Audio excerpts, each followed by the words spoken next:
it's going to take a lot for them to be beaten. They've got to get their strategy right, but they have the pace, I would say at the moment, over a stint to win the race.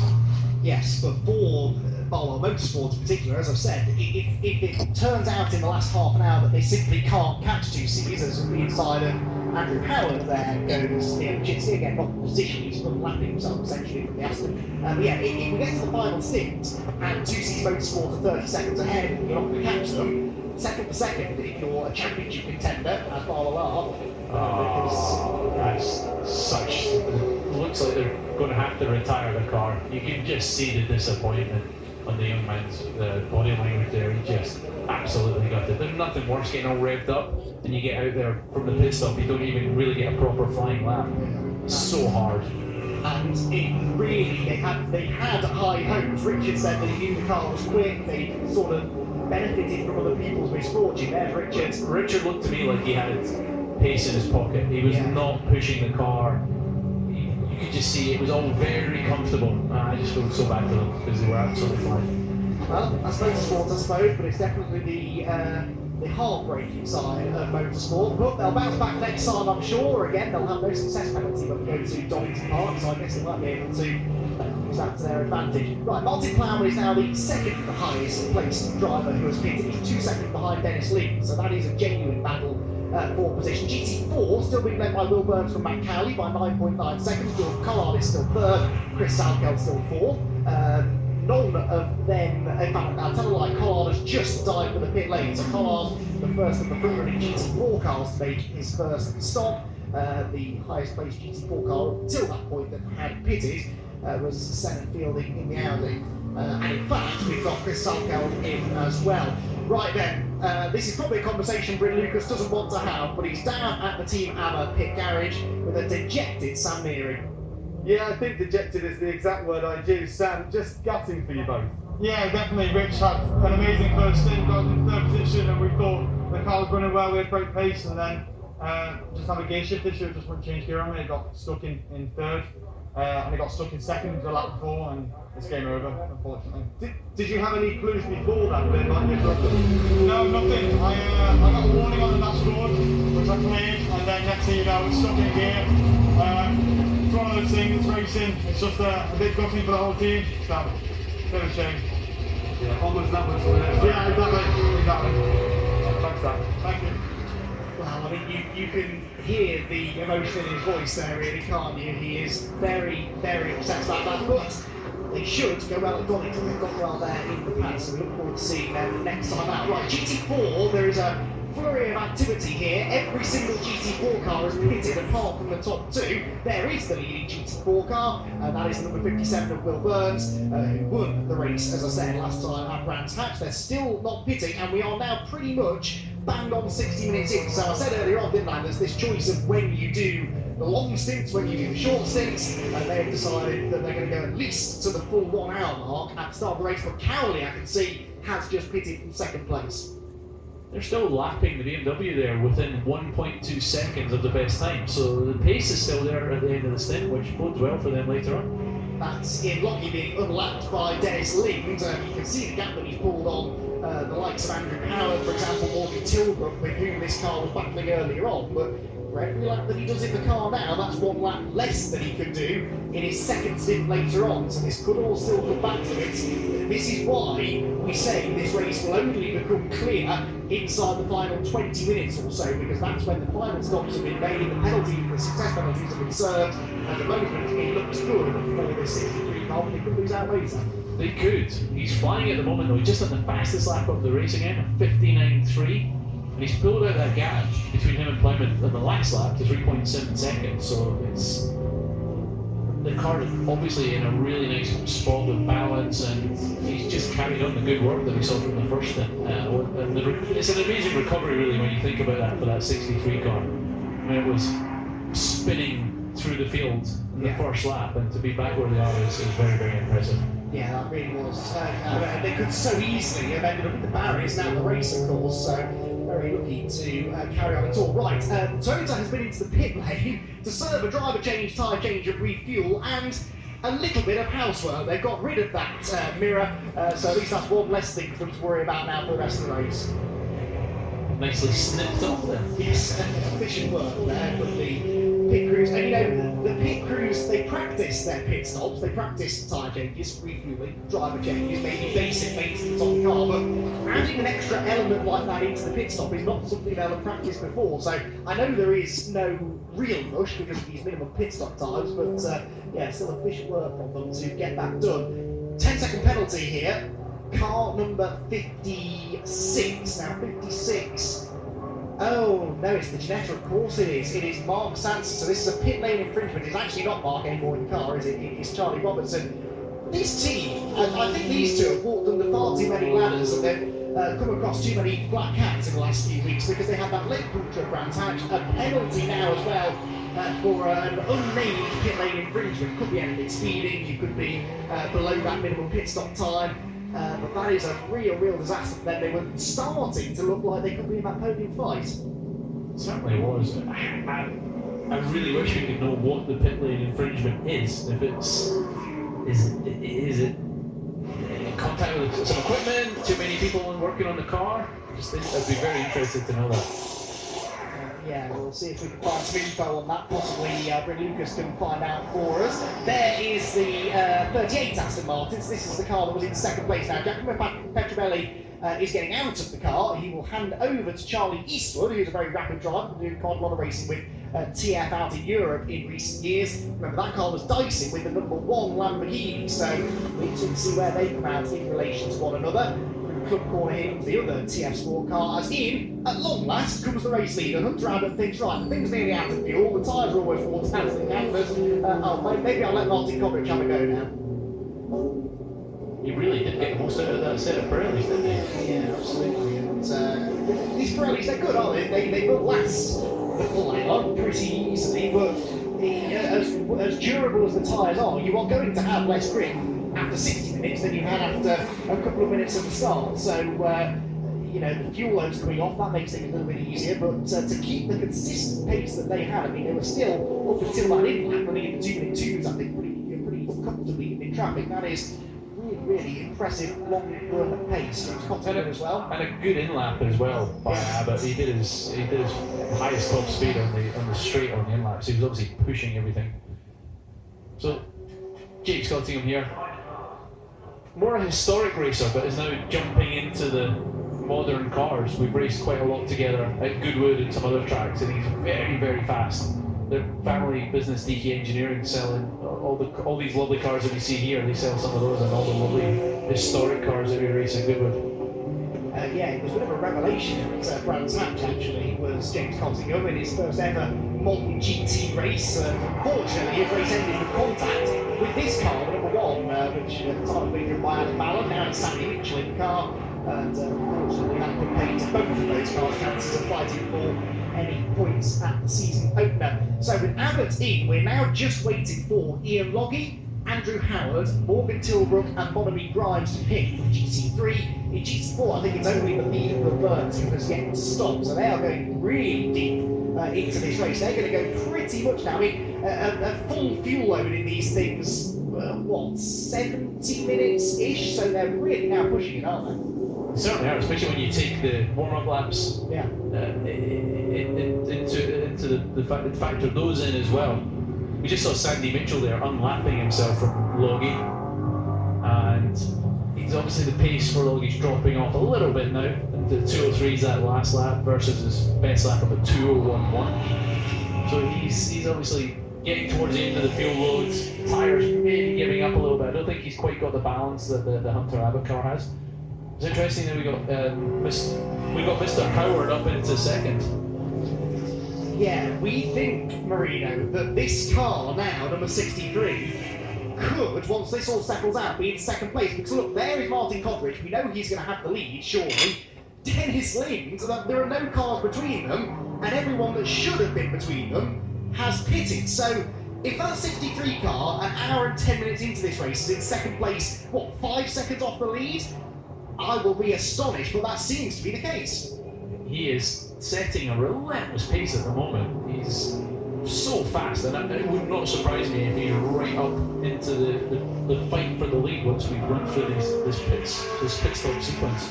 Yeah, the timing screen will update at the end of this lap, and then we'll give you the proper rundown. There, looking in the background, Martin Clown. He is the third highest placed car within this pitted. So somewhere there, Sandy Mitchell and Adam Ballard have lost ground. They pitted later, of course, didn't they? Quite a bit later than the sister car. That graphically demonstrates the pace advantage that the pro drivers have. That is because Dennis Lind has had an extra, 15 minutes in the car to do some damage and get this gap. That was the whole point of that early pit stop. It's worked very, very well for them, hasn't it? The 63 pitted on lap 22, we're now lap 32, so 10 laps he's been out there and he's been making hay while the sun doesn't shine here at Silverstone. Yes, the cool overcast conditions clearly suited Dennis Lind though. Well, let's see then. The timing screen will now update. We're still waiting for the top 4 to pit. So fifth place should be Martin Conrick, but he is the net leader because he's the highest placed car that has now made its first mandatory stop. And yeah, Dennis Lind, 1.6 seconds behind. Now you actually gave a readout of the gap between Machitsky and Abbott as it was earlier on. It was 24 seconds at that point, and it got up to about 30 seconds. So that's incredible. That's incredible. That is pit strategy being, it's pit strategy being worked to perfection, and it's Dennis Lind doing what Dennis Lind does best, getting in the car and bang, straight onto the pace. Now, we have a fight for the race lead. Will he be able to get past Martin Kodrich, do you think? Well, Kodrich is just in the car, just out of the pit, so he's still finding his feet, feeling the balance of the car, new tyres, full of fuel. He's going to have a job to keep him behind, I'd say. I think so. Right then, game on. I mean, 20 minutes or so ago, we'd almost given this race to 2C's Motorsport. We should have known better, Marino. It's still 2 hours to go, and here we are, look, a second now in it between the top 2 drivers that have made their pit stop. Tilbrook and Grimes are in as well now. So through go Kodrich and Lind then. This is essentially the battle for the race lead once the others have stopped.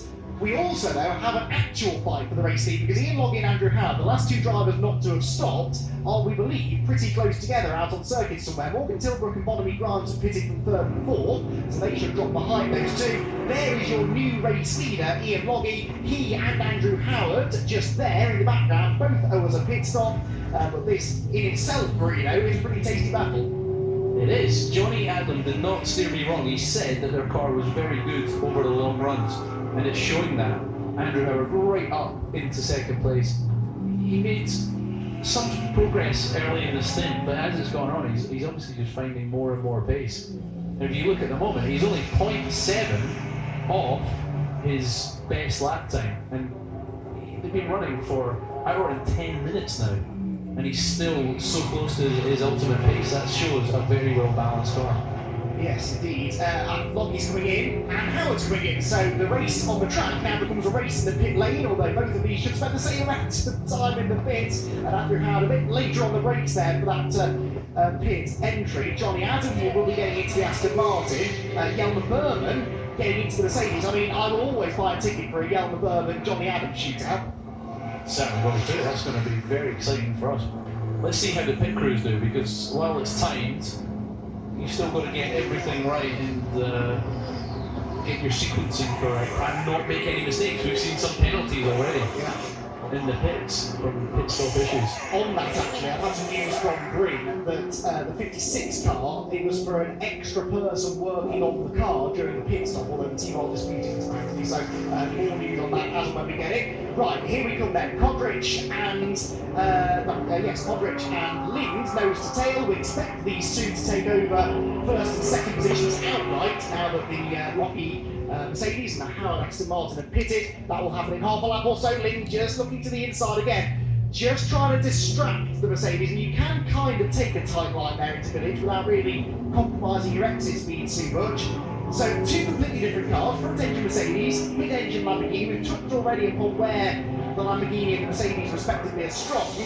But where does Lind make the moves? On the brakes. Anywhere he can. It was interesting going into Abbey there. You could see the rear wing on the Lamborghini shaking from side to side. And that's just the weight, the air, the dirty air, the downforce sapping dirty air coming off the Mercedes. Here they come, nose to tail, out to the final corner. He's well and truly in that dirty air from the Mercedes now because there's only a car length in it.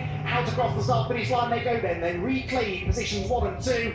And Martin Codrich has Dennis Lind looking on the inside into Cops Corner, can't quite do it there. At that time, the tight line on the entry did compromise him, but Lind feels quite confident to do that, to just have a little look, even if it compromises his exit speed, because he's got the pace to get back there again. He seems to be able to position the car where he wants on the track and not cost himself very much time. So he's still got to get it done though. I mean, he's at the moment, the Mercedes has a tyre life advantage over the Lamborghini. So each lap that he sits behind, the chances of him overtaking become less and less. Very good point. That's the other negative, I guess, to making the early pit stop, is that when everyone else stops, they've got fresher tyres than you.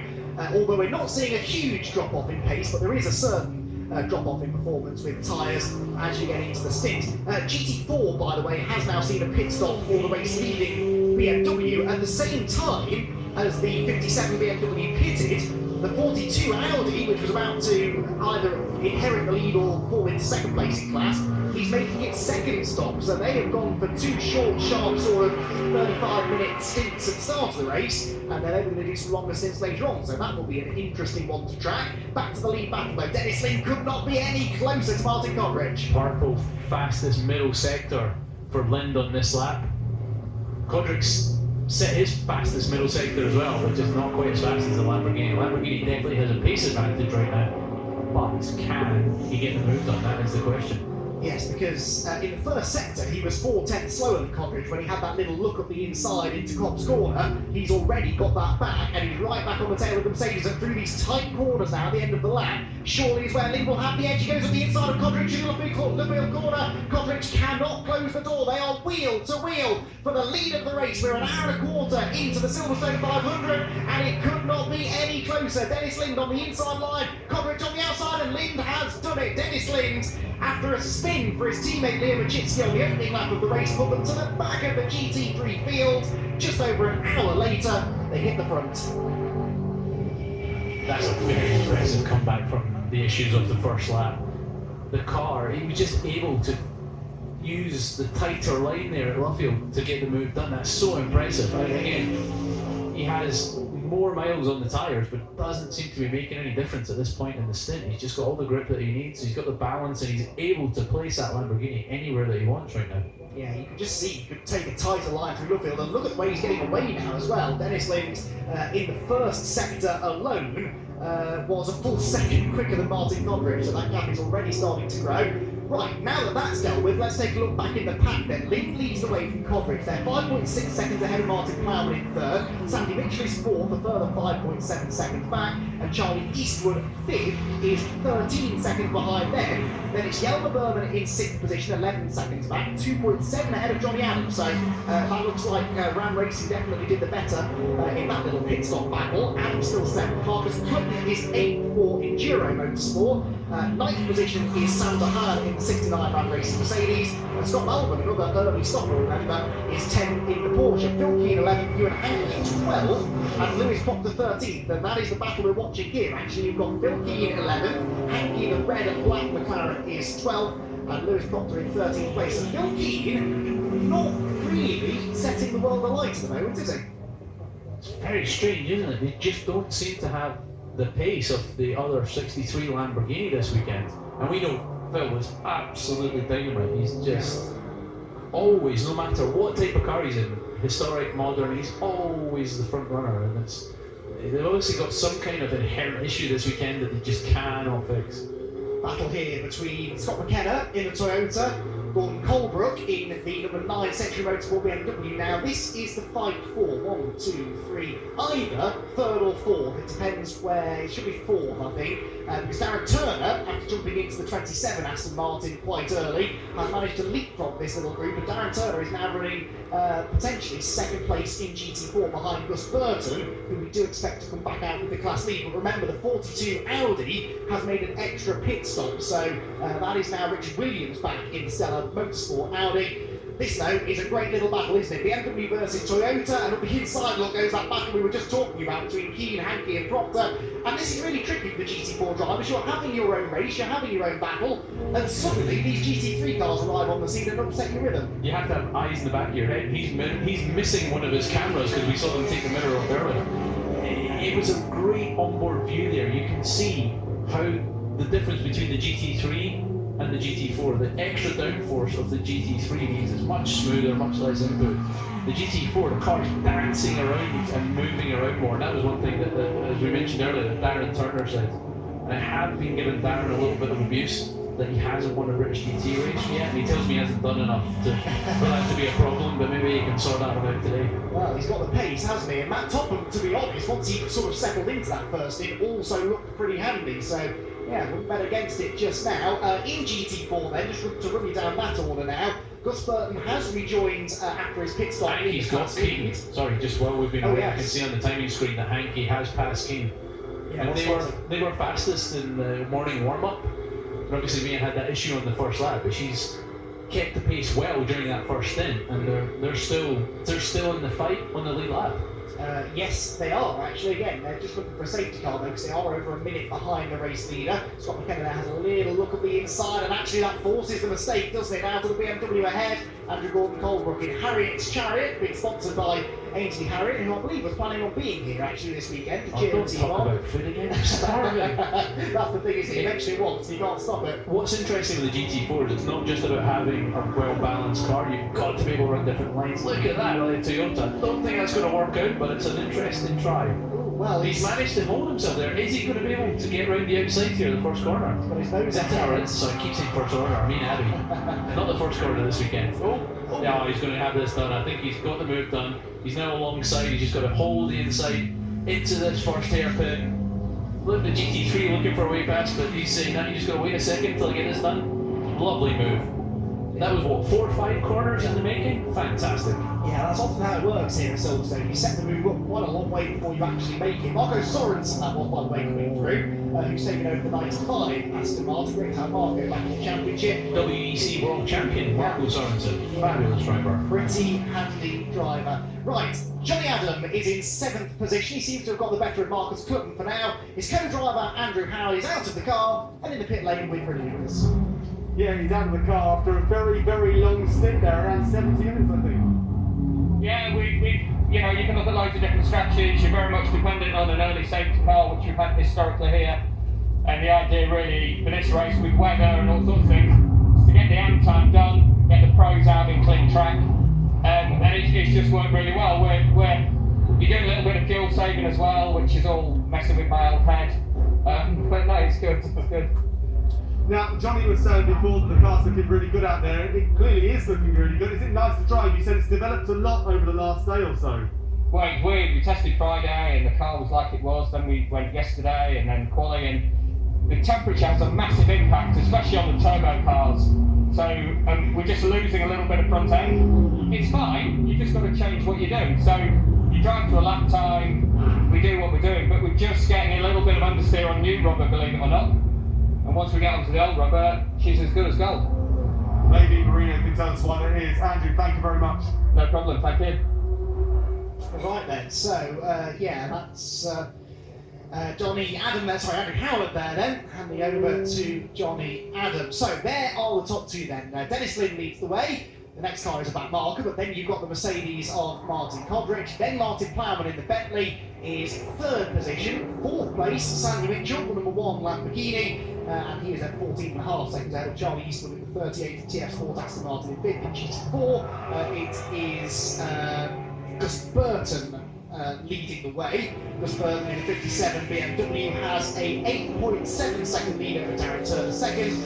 3rd place now for Will Moore in the Academy Ford Mustang, 11.7 seconds further back. He's 14.7 then ahead of the McKenna and Gordon Colebrook strap, 4th and 5th in GT4 Toyota. Ahead of the BMW. So things now settling down in this second stint then, Marino. Looking at the lap times though, 4th place Sandy Mitchell is quicker than 3rd place Martin Plowman, who's quicker than 2nd place Martin Kodrich. So it's all coming back together again. Yeah, that's going to get exciting. But Lynn's managed to pull a 5-second lead now. He's so consistent. His pace over the stint has been fantastic. Again, pointing to a well-balanced car, obviously using the tyres very consistently. There's Darren Turner getting surprised by GT3s again. He said it was very interesting. In the GT3 car, you don't feel like you're approaching the GT4s that quickly. But when it's reversed and you're in the GT4, those things come at you very, very fast. Yeah, and of course you don't always see them coming. At least the GT3s have the advantage of being able to look straight ahead and see the traffic, whereas the GT4s have to be watching ahead for their own race and behind for the quicker GT3 cars. There is Darren though, and it is great to have someone like Darren Turner back with us. You know, factory Aston Martin driver, success at Le Mans and all of the other big endurance races, touring car race winner as well, of course, a decade or so ago. Darren Turner, a proper talented driver. And one of the nicest men you'll ever meet. He actually is. I met him for the first time yesterday, and I quite agree with that. It's nice to have him in GT4. We're very used to these superstars, if you like, coming into the championship and naturally being plugged into a GT3 car. It's quite nice to see that talent in GT4 because it's a good benchmark then for the other GT4 teams to sort of aim for. It really is. You can see exactly where he's standing, especially as a young driver. I think a lot of them that are now coming into GT4 and using it as a springboard to get into GT3, they can say, well, look, you know, there's X amount. Here's my pace compared to Darren Turner's, and that's a really, as you say, a really good benchmark for these young drivers. 77 is Marcus Klump. Now, I don't know whether you've come across Marcus before, Marino, but I still think he's one of the most criminally underrated pro drivers in the UK. There's a lot of club racing in things like Fun Cup Endurance Championship, and very successful in that as well. But now, he's sort of dabbled with British GT a little bit in the past, but he met Morgan Tilbrook through his Fun Cup endeavours, and the Enduro Motorsport team competed in that championship. They've moved over to British GT, they've brought Marcus Klump with them, and here is Marcus chasing down Johnny Adam. He was quicker on the previous lap by 4/10 than Johnny Adam, and now looks like he might be about to challenge for 7th place. He's right on Johnny here. Johnny is Mr. British GT. I don't think there's anyone more successful in the history of British GT than Johnny.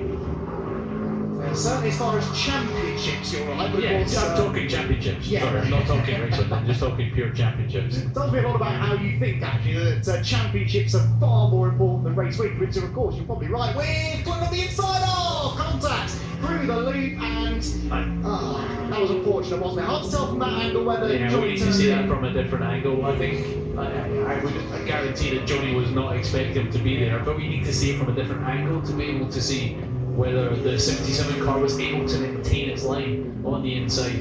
It was an optimistic dive, but I just here we go, just like that. They give us a different angle. What do you think then?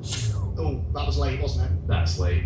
It's late. You can see he's hit him in the rear wheel, and if he'd been on the outside and maintained that through that first part, he would have had the right to stick his nose there. But as you saw, the contact was with the rear of the car, and I think he obviously had pace advantage over Johnny. He just had to be a wee bit more patient, I think. But he's obviously learning in these GT3 cars, and he's mighty fast, and I'm sure he'll learn from that and then move on. But unfortunately, he's not going very quickly now because he's brought the car immediately into the pit lane, so I'm guessing there's some damage to the right front corner. I mean, it was quite a knock, that, wasn't it? What kind of things might that have broken? Well, that will bend the steering for sure. Like we've talked about on the rear, where you have the toe control on the rear. The steering, especially there, when you hit a car with wheel-to-wheel contact like that, and you're turning, so with your front wheel and the car's rear wheel, it can really bend things. If you hit wheel-to-wheel straight on, it's something's not so bad. But when you got lock-in, it can damage the suspension, it can damage the steering rack. It can be a whole lot of problems. So that incident, you won't be shocked to hear, it's under investigation. We'll let you know when a decision is made for that one, but it takes Enduro Motorsport out of contention now. There's Dennis Link, but the 5 second is about to get quite tasty. I think Martin Coverage on the previous lap was 8/10 slower than Martin Plowman behind. Martin, I think by his own admission, did not have the greatest of stints at Brands Hatch. He jumped into the car and went off twice within the first few laps up at Sheen Curve. Today, though, we're seeing exactly what Martin Plowman is capable of. He's got the Bentley working well, it's a good circuit for that car, and he is now reeling Coverage in, isn't he? He certainly is reeling him in. Just to get back to that incident, on the last lap, Johnny Adam, that spin basically cost him 10 seconds, so that was a big loss for them as well. Yeah, Plowman is definitely, he has a pace advantage right now. He's closing in on Kodrick, and it's not going to be long before he can attempt a pass. Yes, so Martin now. No, he's on the flashers, so everyone's on the flashers. And we all know that's worth at least half a second a lap, isn't it? When you start flashing your lights. Does that distract you? I mean, I wouldn't expect a driver of your experience to be caught out by that, but can it distract the driver? It can, especially at night. In the daytime, you're just like, oh, come on. And yet they still keep driving, don't they? One of the worst things for me was getting in a car where I didn't know that it was pre-programmed to flash for a certain time. So I was like hitting it like it was, a repeat button, and yeah, I was possibly a little bit excited with that. Right, they work their way past Will Moore, second in third in GT4, sorry. Is Darren Turner catching Gus Burton? I meant to check this out a few laps ago. Oh, yes, absolutely. He's over a second a lap quicker than Gus Burton. And he has been for a little while now. He's just been slowly catching up. 6 seconds the gap, so we'll monitor that. Given another 5 or 6 laps, and they could be pretty close together. Still, in fact, there have been a handful of GT4 cars that have made 2 pit stops, so I think a lot of them have had problems. Richard Williams in the 42 Audi is probably the only one that genuinely has made its 2 mandatory pit stops down in 28th place. The GT3 field, though, just the 1 stop for all of the sort of 12 cars, 13 cars. Gone for a relatively trouble-free so far. GT4 McLaren there. That's interesting. They're going to investigate the car 7 and 77 incident we just saw after the race. Okay. Well, sometimes they say that because they want to see the onboards, don't they? Obviously, they don't have any access to that mid-race, so. Makes sense. Yeah, but it does mean a time penalty can change the result afterwards. So they don't want to do that, but I like that they're taking the time to properly investigate it. Yeah, you'd rather they make the right decision than make a quick decision in a way, wouldn't you? Yeah. Dennis Lind in the pit lane, by the way. Leader has just pitted, so that's interesting. We'll get to that in a moment, though, because we're seeing here the GT4 lead gap and how it's coming down. Darren Turner, another second, nearly 9/10 quicker that time than Gus Burton. 5.2 seconds the gap. Gus Burton, what a dream start to the season this has been for Century Motorsport. A slightly lucky victory at Grand Tank, but they won here, remember, at the end of last year in the Silverstone 500. And Gus Burton, okay, he's not as quick as Darren Turner, but that Century BMW is definitely in the conversation for the GT4 victory again. The Moore, by the way, in that Academy Mustang, 22 seconds behind these two. I've learned though, Marino, not to count them out, because we saw in GT3 that a big lead can disappear over the course of one pit cycle, but those two at the moment, the class of the GT4 field. Looking at the GT4s, it's interesting how well a car runs offline. If it's capable of running offline well, it seems to be faster overall in traffic. Yes, right. Let's head down to the pit lane then, because in third place at the moment is Martin Plowman. He's absolutely flying. How does his teammate Calvin Fletcher feel about that, Brett? Well, he's got his lid on, you can see, so Kelvin's about to get back in the car, but Plowy's putting in some decent times, isn't he? Yeah, Plow's going really well. The Bentley is inherently pretty strong around here, but with me personally, I've struggled this weekend. It's not quite clicked, so obviously a long race. My stint was alright, and Plowy's showing the true pace of the car now at the minute, so I'm going to get in for a slightly longer stint, and as you know yourself, it'll unfold as it goes throughout the race, so it's still on to play for. It's slightly different now because you've got your own Paddock Motorsport name on the car. Does that add the pressure on? To come here as drivers this weekend, yes, we're team owners, unfortunately there's been a bit of a unfortunate, elsewhere as customers we were previously, but I can't really comment on what's happened. Ultimately, an opportunity for us, to take the step up. Only 18 weeks ago we were running Mazda MX-5s, so to be here now running ourselves in the Bentley, we're very proud of ourselves, and we've got the right personnel, we've kept the engineers, so there's a lot of continuity there. And like I said, this weekend we're trying to keep it simple and just focus on driving. But as a team owner, I'm extremely proud, and hopefully this will be the start of a long, illustrious and successful career in GT and in this plan in particular. Absolutely, it's a very eloquent answer. I do like it indeed. Do you want continuity with the team and continuity on track? So we wish you luck when you get out there. Brilliant, thank you very much. So, Calvin's enjoying himself, isn't he? He's annoyingly talented, isn't he? He's just good at everything. He's one of those people who really hates, isn't he? He can act, he can present, he can dance, and he's pretty handy behind the wheel. So annoying. Great to have him here, though, and he and Plowy, as he said, this quite formidable pairing that they formed over the last few years now, even going into business together, which shows that they get on, and that's important, isn't it? Because your co-driver is not just a work colleague. You've got to have quite an intimate relationship, haven't you? You have to get on with them, I think. All of the real long-term partnerships you see in GT and sports car racing tend to be between people that are actually quite good mates off track as well. You have to trust each other. It's a massive trust thing. It's good to be friends, but if you're not winning together, it can strain a friendship. But they have to have that respect and trust that when that other person's in the car, they're doing their best, that you trust that they're going to bring it back to you in the best condition possible. Right then, Volvo Motorsports' Sandy Mitchell here in third position. Is he gaining on those two? Yes, he is, isn't he? So Coventry Plowman on the previous lap, about 3/4 of a second slower. What do you make, Marino, of the strategy call here for the 63? Because they put Leo Machitsky back in now. So Dennis Lind did less than an hour, I think, wasn't it? So it was 20 laps. 20 laps. Yeah. 45 minutes or so then. So what do you make of that? Is that the right call? Okay, so how long we got left? An hour 27. I think we'll know then. I do like it. I like that they will then be done with their AM. I think at that point, once he's gone through this, then I would expect this will be the last time he's in the car. And Lynn's been flying. I mean, just absolutely flying. It is the fastest car by lap time. And I think they're putting themselves in a really good situation for the end of the race. So they'll keep Machitsky in now, I reckon, until 55 minutes to go, right? Because Lynn's done 45-ish. He can't do more than 100, so he can do a maximum of 50 to 55 minutes in that last stint. So they only have to leave Machitsky in now for about a 35, 40-minute stint, and then they can stick Lind in early. And this was the strategy, actually, Phil Keane was talking to me about this yesterday. Those that have success penalties, they want their pro to be in for the full hour at the end of the race, because that gives them a full hour then to overcome the, in the case of 63, 10 seconds extra that they're going to lose in the pit stop. So actually, now I think about it, this is exactly the kind of strategy you would expect one of these teams that were on the podium last time to be doing. It is. It'd be interesting to see if we throw a safety car into the mix, how that affects it all. But I mean, Machitsky's pace during that first stint was fantastic. So he was able to at least maintain the gap.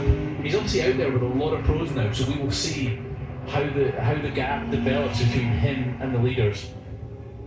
But Lind was so fast, you kind of feel that there's not many gaps that he can't bridge at the moment. Yes, so he goes past our commentary position as this second, third, fourth place cars well accomplished. They've sort of separated now, actually. Plowman is no longer catching Coverage. He did his personal best lap, actually. A 1:59.687. I think that's the first time that car has dipped below the 2 minute mark. Plowman then 1.7 seconds back now in P2. I did notice when we were watching Machitsky a second ago, not far behind him on track were the top two GT4 cars. They're pretty close together now, Burton and Turner, just 1.4 seconds. So that GT4 lead battle that we've been teasing for the last 10 minutes or so is, I think, on the verge of coming together properly now out on track, as Darren Turner, who is a full pro driver, let me remind you, is catching Gus Burton, who is a silver graded driver. So you would expect, there they are, in fact, you would expect Turner to be quicker. Actually, it's been quite a strong stint, this, all things considered, with Burton.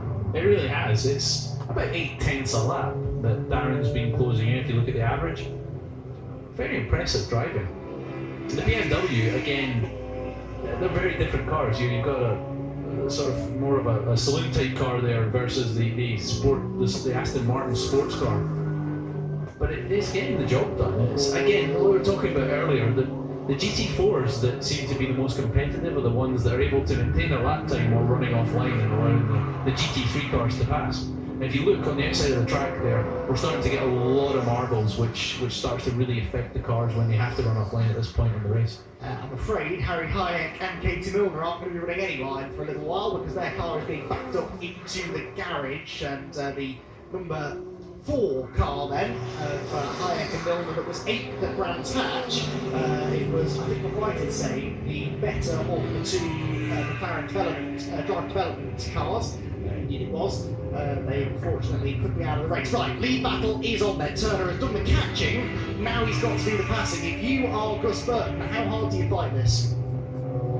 I don't think you're going to fight it too hard because he's been closing so quickly. You don't want to get any contact or cause any issues, I would say. Okay, well, let's see if he listens to you. There, there's the tail out of Luffield. We saw there Martin Plowman was in, handing over to Kelvin Fletcher then at the wheel of the number 11 Bentley. That was from second place, remember, overall. It's down into Cobb's Corner. Go, Gus Burton and Darren Turner. Darren Turner right on the wheeling now, on the BMW. You're not going to get an overtake coming through this next sequence, of course. Darren's going to be focusing on getting through Maggots, Beckett's channel as cleanly as possible, get that run down the hanger straight, and maybe attack down into Stowe. You can see that offset as he's trying to just open it up more through that first part to get a run out here onto the hanger straight.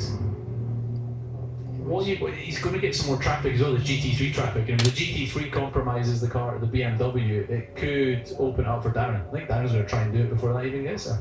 It's Yama Berman closing him. Well, he went to the outside, but in the end has to bail. And that's a great example, isn't it, of how it can really disrupt the GT4 battle, because Turner was just building up all of those laps of build up for the battle. It was just about to kick off, and then he has to bail out of it. But neither of them really lost any time there. They've ended up back exactly where they were, but less than a car length ahead of the Aston Martin, which is good out of club corner. Just couldn't quite get to the inside. And you can see Berman there when he thought about going to the outside of the BMW through Stowe, but he knows that BMW is going to need all the track on exit. It's not capable for that car to manoeuvre itself. It doesn't react as quickly. It can't just change line like the GT3 can. So he decided that the better idea was to move back to the inside on the exit of the corner.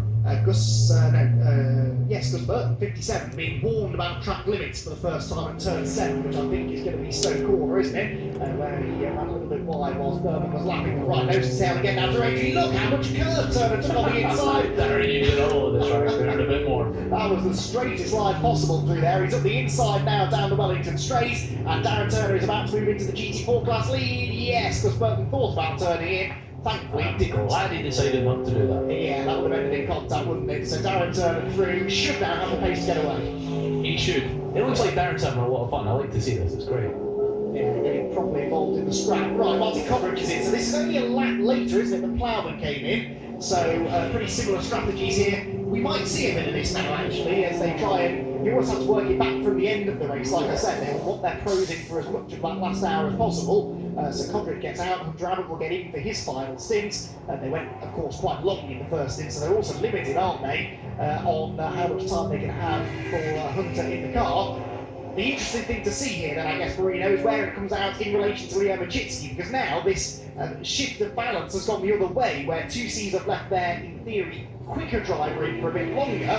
Will it be enough for them, do you think, to get back ahead of this car? I'm going to say in a lap or so. I want to say that was only a 16-lap stint from 2Cs there, so it wasn't a very long one.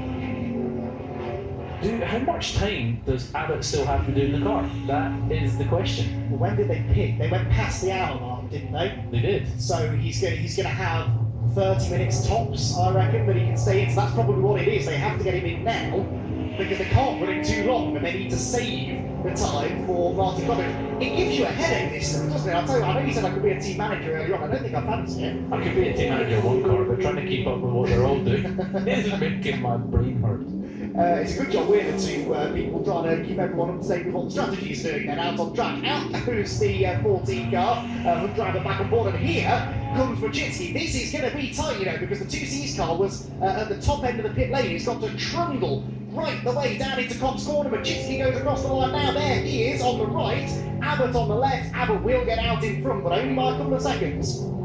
So remember that 24-second gap we were talking about in the first stint between these two cars? That's what it is now. Yes, and now, now we get the battle that we probably should have had in the first stint. If Machitsky hadn't spun on lap 1, this conceivably could have been the situation throughout the first hour of the race, couldn't it? With Machitsky sort of chasing down Hunter Abbott, so we don't really know what their relative pace is. Abbott was able to check out in the first stint because Machitsky wasn't there to keep him on his toes. And just in the background there's Mr. Fletcher and his Bentley trying to join in, catch up and join in. Yes, with Eastwood yet to pit behind, so Eastwood is a lap ahead of these three, but you're right, Calvin Fletcher is up there as well. It's all coming together nicely, this, isn't it? Building well towards the final hour. We have an hour and 19 minutes left on the clock. The penultimate pit stop cycle then starting to be made now by the leading GT3 cars.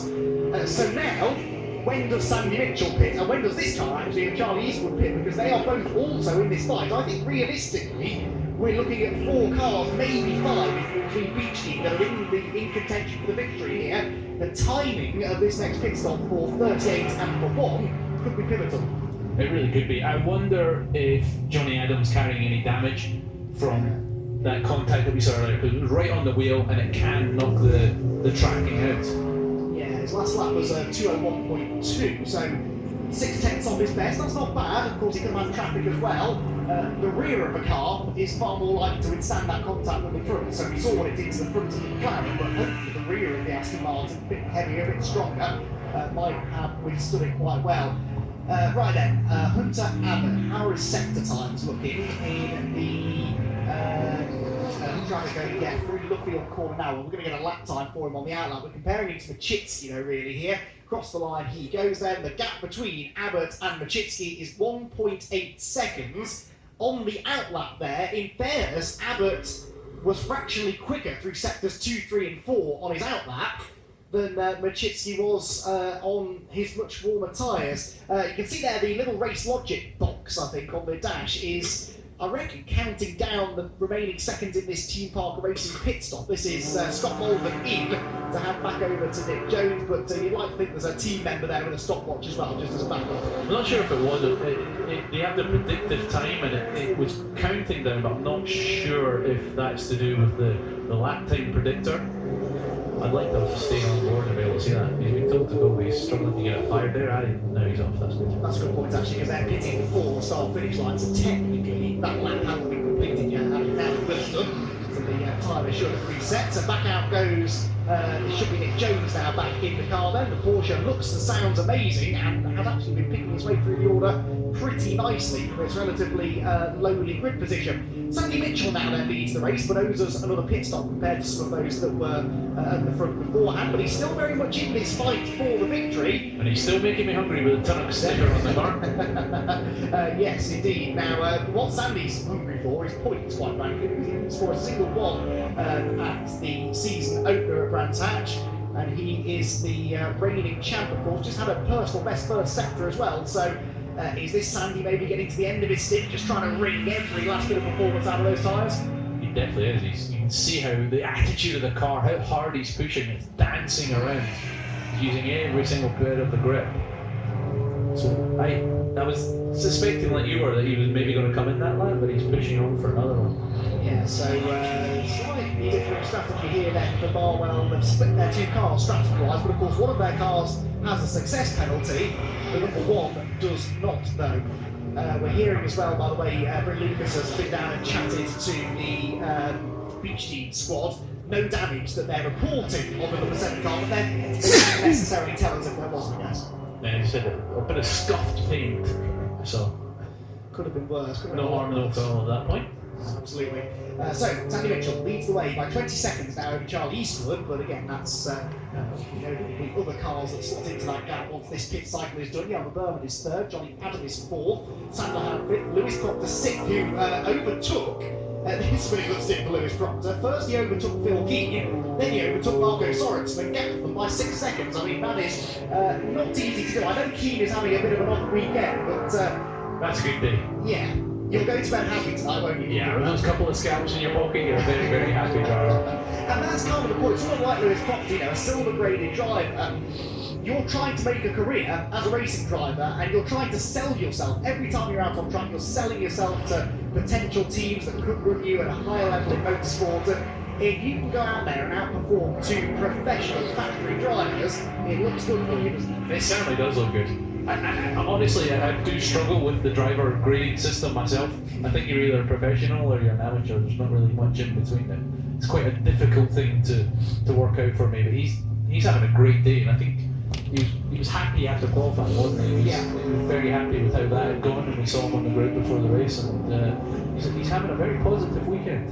Absolutely, there are quite a few of them out there actually that look set maybe to start to turn their seasons around a little bit in this race. There goes the 14 2Cs Motorsport Mercedes, followed by the 63 Barwell Motorsport Lamborghini. Hunter Abbott 9th at the moment, Liam Machinsky 10th, but this could in theory become the battle for the lead once the 8 cars ahead of them make their pit stop. So Mitchell, Eastwood, Berman, Hammond, Dahan, Proctor, Sorensen and Keane should all be in shortly. Drive-through penalty, I'm afraid, for the Team Parker Racing Porsche. Just come up on the timing screen. We don't know why, there is absolutely no information on there as to what it is, but they just made a pit stop, so putting 2 and 2 together here, I reckon that's another pit stop. Yeah, must be. Darren Turner in the lead of GT4 has pulled out a 3.5 second lead so far over second, and he's 22.2 seconds ahead of third. So yes, third place being Scott McKenna still in the Toyota. There's confirmation of the drive group for this car that we ride on board with, Team Parker Racing. At track limits, says Bryn Lucas. So, yes, so the track limits are monitored over the course of an hour, generally speaking. Different championships have different ways of judging and monitoring their track limits. They will reset after an hour, and they've had too many track limits penalties within that hour. So it wasn't a pit stop in Brisbane, it was track limits for the 66 car. And again, that's one of those frustrating things, isn't it? I mean, you gain every time you exceed track limits. I mean, you sometimes don't gain anything. If you do, it's half a tenth or so, and you're going to lose a lot more time than you'll ever gain by exceeding them by doing a drive. you are. What you do gain though is you put less strain through the tyres. Being able to open up the corner more. You're not straining the tyre as much. You're not taking as much life out of it. You're just able to roll more speed also. Yeah, I'm definitely a big fan of gravel traps and grass. Yes, because then you're not tempted to use them, are you? And, no, you're not. It's funny, isn't it, that these drivers, they never run wide on the corners where there's gravel and grass. They always just seem to run wide on the corners where there's all the tarmac. Here's Darren Turner out of the car. Yes, out of the lead. That's significant then, isn't it, actually? So Matt Topham getting in. So how long was that stint for Turner? He got in early, didn't he, actually? So it was probably quite a lengthy stint there for Darren. Topham will go in now in half an hour. And then Darren will jump back on board for the final stint. As there, side by side, now that is the Bentley now in the hands of Kelvin Fletcher. That's Yama Berman, I think, just going past him, but they're on different laps. So the Bentley being lapped by the number 6 Mercedes, which still owes us this second pit stop. Charlie Eastwood has just dived in the TF Sport Aston Martin, the car that qualified second on the grid. Got that two-place grid penalty though. There it is, look, the 38 car in. So that is Eastwood out, Jacopo Petrovelli back in for his final go behind the wheel. I'm not convinced that car is out of contention in certainly for a podium in this race. We know it's got good speed from qualifying yesterday. They were given the grid penalty, weren't they, which brought them down from second to fourth. That was because they crossed the blend line coming out of the pit lane. So yeah, the first time TF back on the podium, and there, I'm afraid, broken suspension, yes, on the number 90 car. So that is Jack Brown and Ashley Marshall. It is Brown in the car now, had a spin in his first in the upper village. This time there's no contact with something. Well, do you think he's hit someone or maybe a curb? I will have to say, I don't see much damage around the wheel, and you can still see the Pirelli on the tyre, which is generally a sign that they haven't made wheel-to-wheel contact. Yeah, that's the suspension is definitely broken. Right, well, yes, I can see that. What caused it, we know not, but we'll see if we can get some news from the team. I mean, it's really busted. It looks like it's broken the upright there. There are no sort of witness marks down the side of the car, though. There's no sign that he's hit another car. So we wonder whether maybe he's hit one of those sausage cars, sausage curbs. I can't read on the brain. Sausage curbs out on the circuit. But more penalties were briefly flashed up on our time screen. I'll be honest, I didn't spot who that was for, but that was another track limits penalty being handed out. So. Here we've got Lewis Proctor on screen. He's a happy day. He really is. Except the car that should be given a track limits penalty is car number 5, Lewis Proctor. And there was a reason he appeared on our screens then, Marino, and it wasn't a good one. Sorry, Lewis. Still have a few times with Grace, haven't we? So Lewis Proctor then. So you've claimed a couple of high-profile scalps, you've sold yourself in that respect, and then you go and get a track limits penalty. So on balance, more bad than good in this stint, I'd say. Yeah, what is the penalty? I think it was a drive-through. I mean, it was on the screen for a second and then sort of vanished, but I think it was a drive-through. That's a lot of time to lose. Yeah, that's been the standard penalty, rather than adding time on at pit stops and things, just bring them in for that extra run down the pit lane. I like that. Yeah, exactly. Gets it over and done with straight away, and it's, you don't have to deal with this situation of cars on the track being actually 2 or 3 positions further back than they appear to be. Right, 63 and 14, what's going on here? Drab at Leo Machitsky. Previous lap Machitsky was about 6 or 7 tenths quicker. Again, traffic could have something to do with that. Speaking of which, that's that Topham that they were just putting a lap on in that Aston Martin then, the car that started, the Newbridge Motorsport car that started fourth on the GT4 grid. They weren't with us at Brands Hatch, but they are not a race-by-race entry. They are doing the rest of the season on their own map, which is great news. And even though they missed the first race, you know, they can come out and win this race. They've got 37.5 points then in their pocket.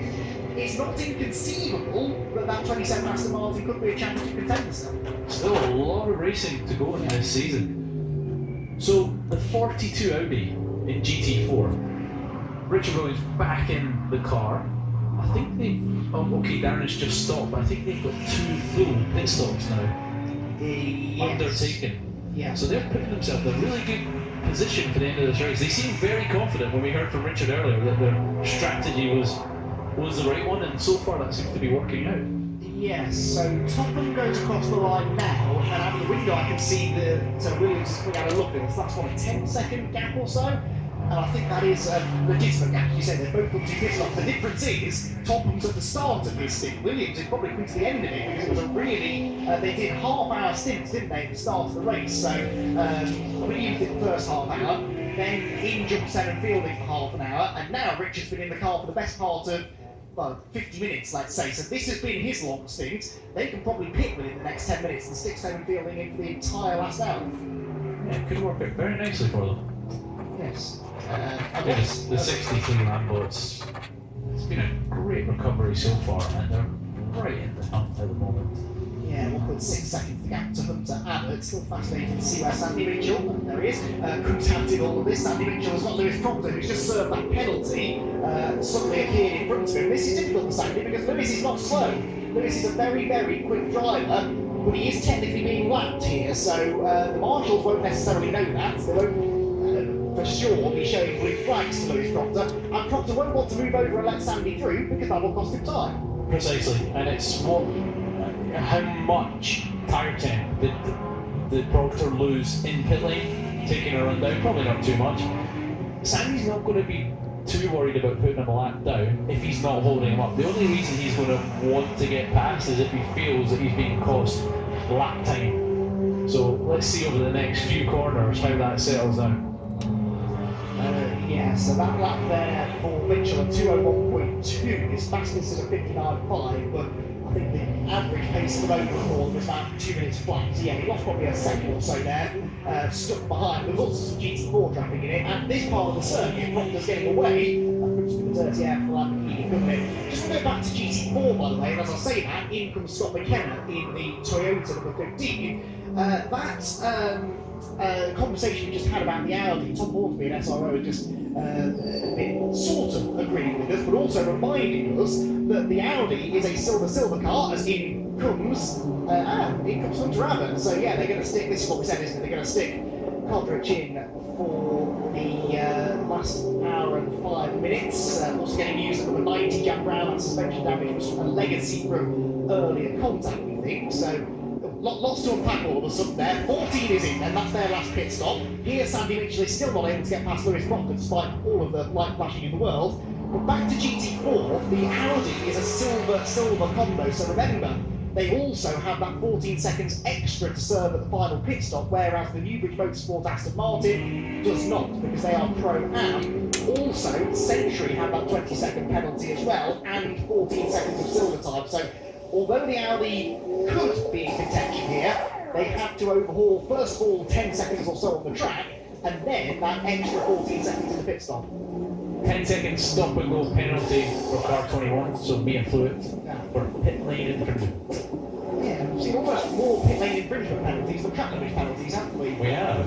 Which is odd, because we made the point, didn't we? You don't have to rush these pit stops. Everything can happen in its own time, and yet still we're seeing penalties being given as in comes Mitchell.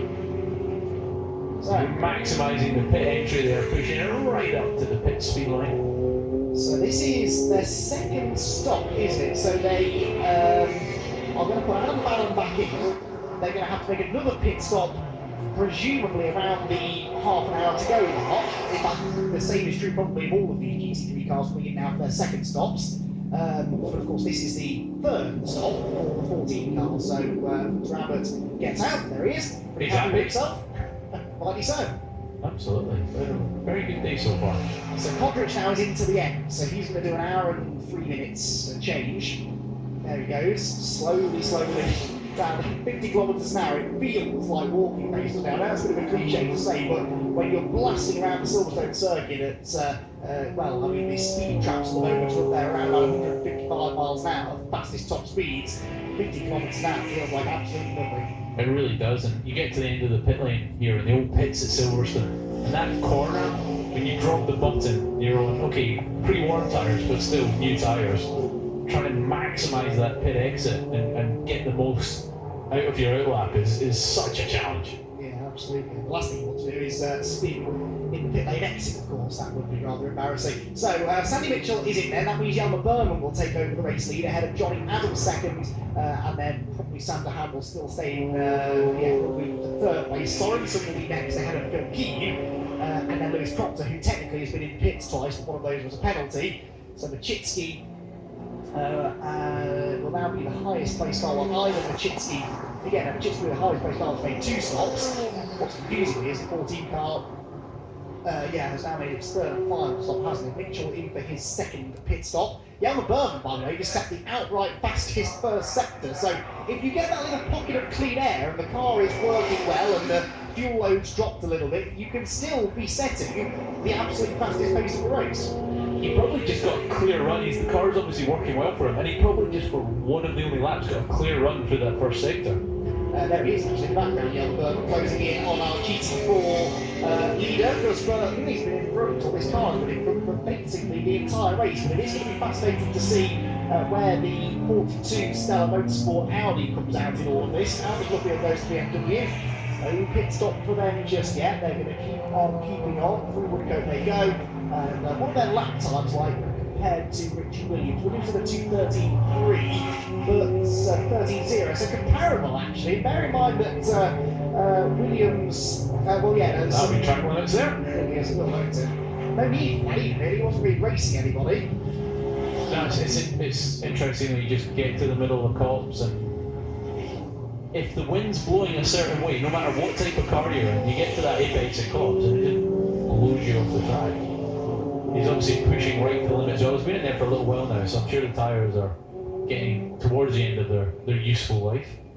I said at the start of the race there was a risk of rain in this final hour, but dare I say it, it's brightening up a bit actually. There are still clouds. It's about to absolutely hammer it down, doesn't it? Yeah, that's the way, isn't it? Lulls us into a false sense of security. That special weather system that just sits over the top of Silverstone.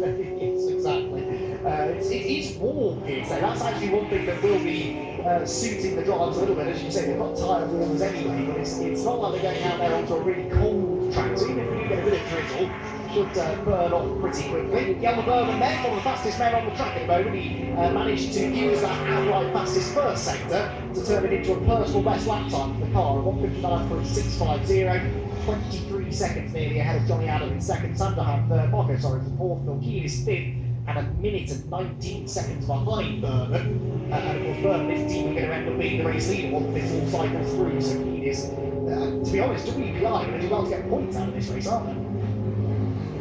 Looks like it where they are at the moment. It's interesting to see. I'm just looking at the timing, and while Johnny Adams' car doesn't seem to have that ultimate pace, he's like a metronome. He's just knocking out the times lap after lap after lap. Traffic, no traffic. He's keeping that car in the fight at the moment.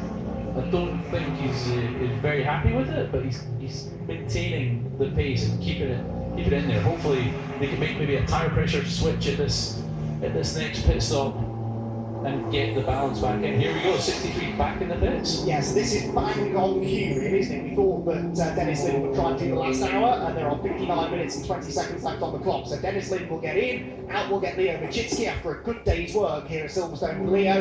But now this is the money stop. Everything has to go right. And remember, this car has 10 extra seconds to serve because they finished third at Brands Hatch. The cars then that have success penalties to serve at their final stop, WPR Motorsport, Phil Keane and Michael Lago, 20 seconds. Beach Team, Aston Martin, Johnny Adam and Andrew Howard, 15 seconds. And this 63 car with 10 extra seconds. In GT4, The 57 car that leads the race has a 20-second success penalty to serve, so that's something else to factor in. The 9 car that was second at Brands Hatch has a 15-second penalty, and number 2, which is in contention for a podium maybe, they have a 10-second success penalty to serve as well. They've rolled the car forward now to do the tyre change. Just because they only have one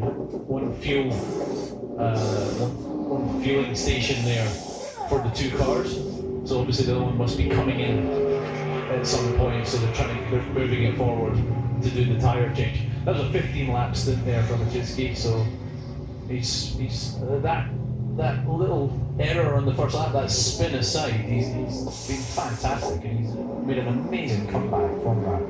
You even have time to watch the windscreen for and get rid of some of those dead flies that will no doubt be obscuring the vision. Phil Keane has just come in too, so Phil Keane having over to Mike Ligo, that's their second stop. We've got this slightly confusing situation where some of the cars, the top 4 in GT3, of course Greg King in the GCAP quarter have done 1 pit stop, then a handful of them have done 2, and we're now starting to get some going into this final set of pit stops. As confusing as it can be, Marino, though, I really enjoy this, and I know the teams do as well. It's something that can frustrate them sometimes in the 60 and 180 minute races where there is a sort of set pit window, certainly in 60 minute races.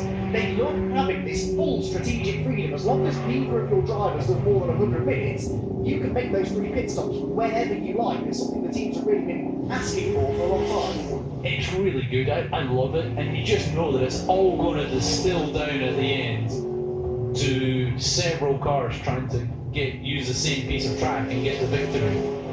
And I'm very interested to see how this last 57 minutes works out, who ends up where. Not just that, but how much pace do they have at the end of the race, because it's all fine and well to get the strategy right, be in the lead, but if you haven't quite got the pace, you're not going to win the race. Yes, this Lamborghini, the 63 car, all things being equal, they have had, at any point when Lynn's been in the car, they have had a pace advantage. He's getting hassled here at the moment by the 7 Aston Martin. Yeah, Johnny Adam a lap ahead, remember, of Dennis Lynn, so Dennis doesn't really need to fight this, but of course he will probably feel that once he gets up to speed, he should be quicker than Johnny. This is a difficult situation to be in, because technically he should get out of the way of the car that's a lap ahead, but he doesn't want to sit behind it and then lose time for the next handful of laps. Will Moore is in, meanwhile, in the 61 Ford Mustang. Then this is from 3rd place in GT4. I think GT4 is kind of, well, I'd say it's falling down to a 2-horse race, but with these success penalties, maybe not. This car, of course, has those success penalties to serve. Although 61 are a silver car, so they have an extra 14 seconds to serve at every one of their pit stops. But yeah, back to Dennis Lynn. Now that he's got settled in, he's getting away from Johnny Adams. So although Johnny would have been frustrated, if Dennis had let him go, that would not have been the right thing to do from Dennis's point of view. No, you just do not want to give up track position. Johnny on the last lap there was within a tenth of that car's fastest time, or the fastest time that he's done. So again, the Michelin car is definitely showing pace, or it's maximising its pace, let's say, over the longer runs. But it is, compared to the Lind car, lacking that ultimate pace so far today. Michael Benyaya there in the number 3 rocket RJN McLaren going over the lap down in his GT4 car. That is remaining 5th place in the silver element of GT4, 8th overall in the GT4 category. So there you can see then the top 4 cars. So that's the number 6, the number 8. Phil Keane is not in a Mercedes, that's confusing me. The number 6 Mercedes has 1 pit stop. The number 7 Aston Martin, which again is not by Scott Malvern, has served 1 pit stop. The 69 Mercedes has served 1, so has the 95 car as well, the Aston Martin. Then you've got, in 5th position, Lewis Proctor actually has also only served 1 pit stop. That second trip down pit lane was penalty. So the first car that has served 2 pit stops is Adam Bannon in 6th position, ahead of Giacomo Petrovelli and Calvin Fletcher. The ones that have served 3 stops, it is Martin Coveridge, of course, who is the highest place of those, because although 66 Porsche has been down pit lane 3 times, it also has served a penalty. So some of the names are on the back graphic, but it still serves some purpose, as it tells us how many pit stops various cars have made.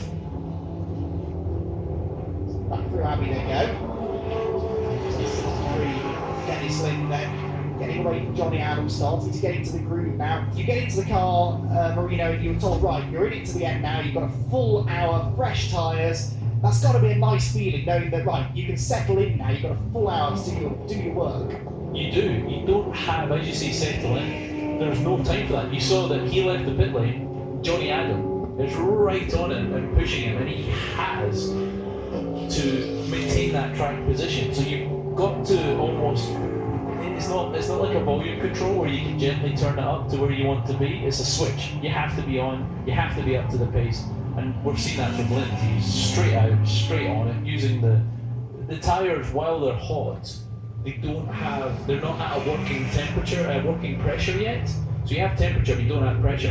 And you've got to push them, but if you strain them too much while the pressure's still low, you can actually cause damage to the tyre, which will hurt you later in the stint. So you're trying to spin all these plates as you're leaving pit lane, and it's a challenge, but it's a lovely thing as a driver to be able to, when it's working well like it is for Lind at the moment, to be able to get that all right and to be able to exploit every single bit out of the car and out of the strategy. It's satisfying day in the office when you can do that. And that's hard to do, and that is one of the differences, isn't it, between the pros and the AMs. The pros generally are able to do that. If you're an AM driver, it's got to be hard to go out there, especially if you're thrown straight into a battle when you go out of the pit lane. You know, it's got to be difficult for a relatively inexperienced driver to be able to just switch back into race mode. It's so hard, and you're also not just trying to do all those things that I spoke about. You don't have as much experience, and you don't want to damage the car or get a puncture or do something wrong. It's very hard for the AMs because the difference between the pros is so small. It truly is, in races like this, the AMs that make or break your race. And we've seen that already today.